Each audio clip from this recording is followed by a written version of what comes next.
Bueno, pues vamos con el último punto de estos vídeos referido a William Shakespeare.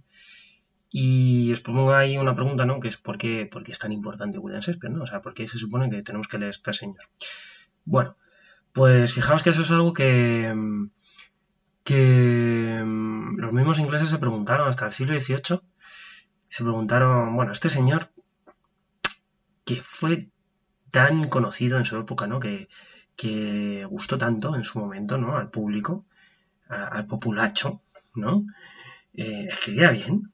Bueno, pues la conclusión primera a la que llegaron fue que no le gustaba. No le gustaba cómo escribía a los críticos, ¿no? A los eh, universitarios y sabios en general de la época, pues Shakespeare no les llama mucho la atención. No fue hasta el siglo XVIII cuando se empezó a revalorizar la obra de Shakespeare, ¿no? Porque hubo una cierta revalorización también de lo medieval, de lo antiguo en general, ¿no? Y entonces, bueno, pues empezó a revalorizar eh, esto.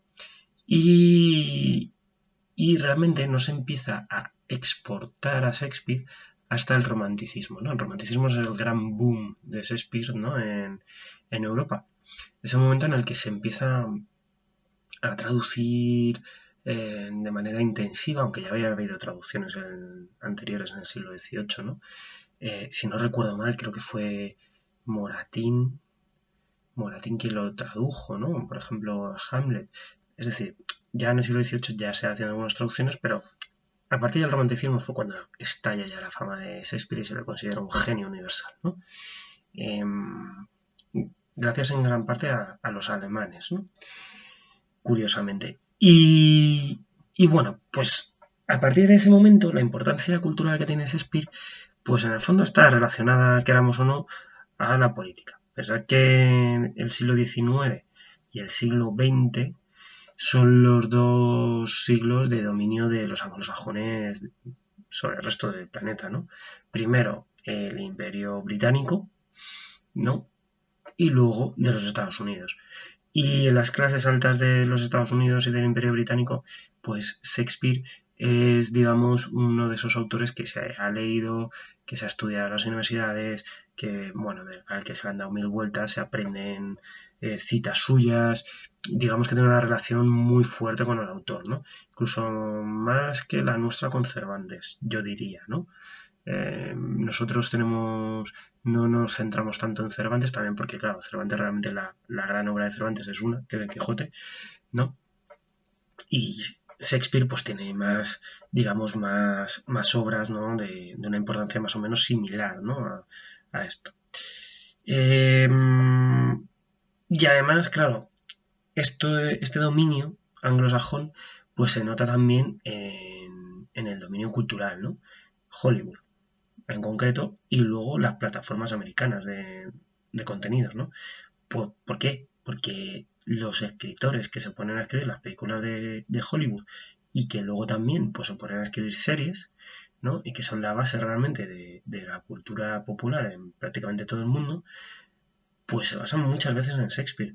No solo porque hagan, digamos, adaptaciones, ¿no? Que se han hecho muchísimas, por supuesto, sino también porque se fijan mucho y le imitan mucho en todos los aspectos, en intriga política, en lo trágico, en la utilización de algunos elementos fantásticos, en todo eso, pues eh, la cultura pop está empapada en realidad de ese mundo shakespeariano, ¿no?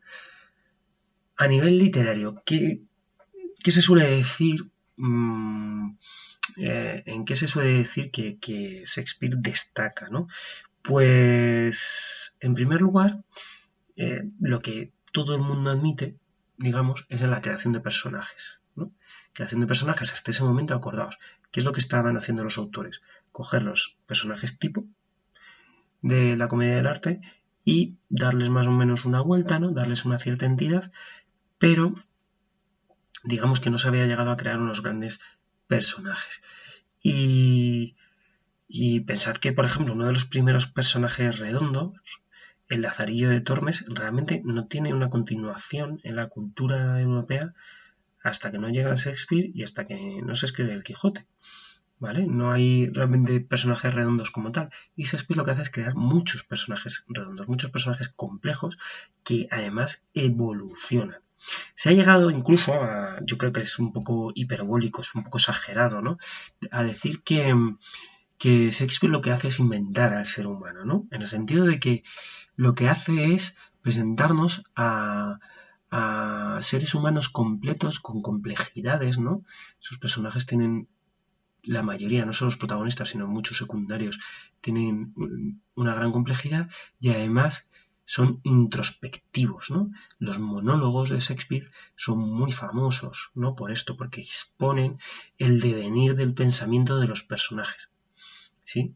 Y por eso se han fijado mucho en él, tanto autores teatrales como novelistas, como guionistas, etc. Esto es una de las grandes cosas en las que destaca Shakespeare y es reconocido por todo el mundo. Lo siguiente igual no está tan reconocido por todo el mundo o no tanto a lo largo de la historia, que es las tramas. Sus tramas funcionan. Sus tramas funcionan. Funcionan a nivel popular, me refiero. O sea, son entretenidas. Si tú superas el tema de un lenguaje que nos resulta a lo mejor un poco arcaico o se hace una adaptación lingüística, pues realmente es que siguen funcionando, ¿no? ¿Por qué? Pues porque hay sangre, hay intriga, hay suspense, hay amores, hay de todo, ¿vale? Además, otros dos aspectos que influyen muchísimo en nuestra cultura audiovisual y en la manera de concebir las historias que tenemos nosotros. La tragicomedia, ¿no? Es decir, la introducción de elementos cómicos en cosas que son supuestamente serias. Si pensáis en cosas tan blockbuster y tan, digamos, mainstream, ¿no? Tan un público mayoritario como pueden ser las sagas estas del Marvel Cinematic Universe, ¿no?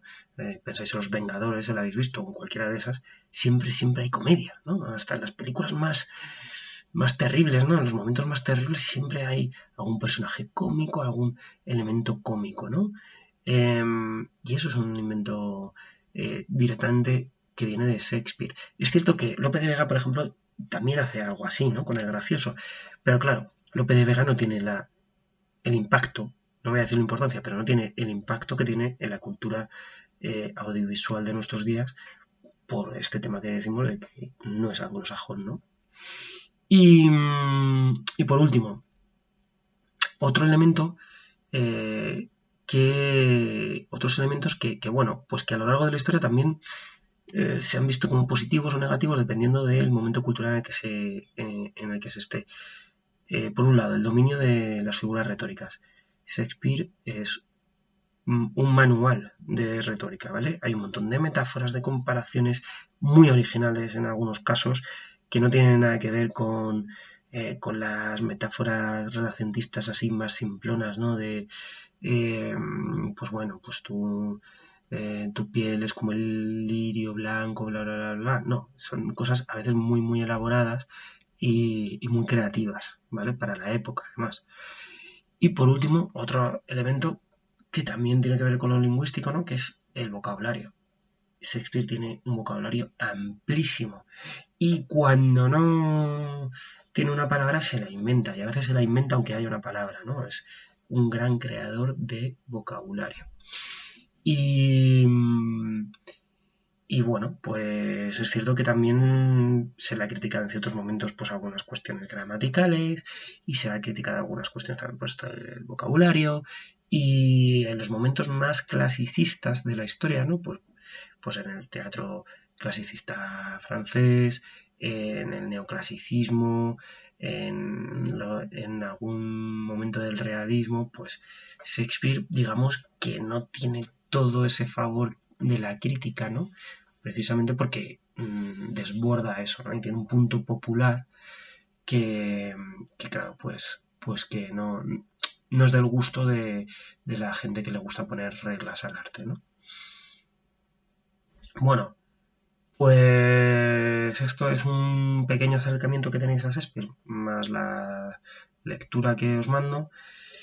Y Y bueno, pues yo, como siempre, os animo que leáis todo lo que podáis de Shakespeare porque se disfruta, sobre todo si encuentras una traducción que te evite muchos problemas lingüísticos y muchos enrevesamientos, ¿no? Que puede dar lugar el inglés de la época a la hora de traducirlo. Si te lo hacen de manera un poquito fluida, pues la verdad es que se lee como un tiro y es una maravilla. Es una maravilla y bueno, ya sabéis que leer teatro pues siempre es una cosa bastante más sencilla, ¿no? Porque no deja de ser diálogo que leer otro tipo de géneros. Y bueno, pues hasta aquí. Espero que os haya animado. Sed felices. Chao, chao.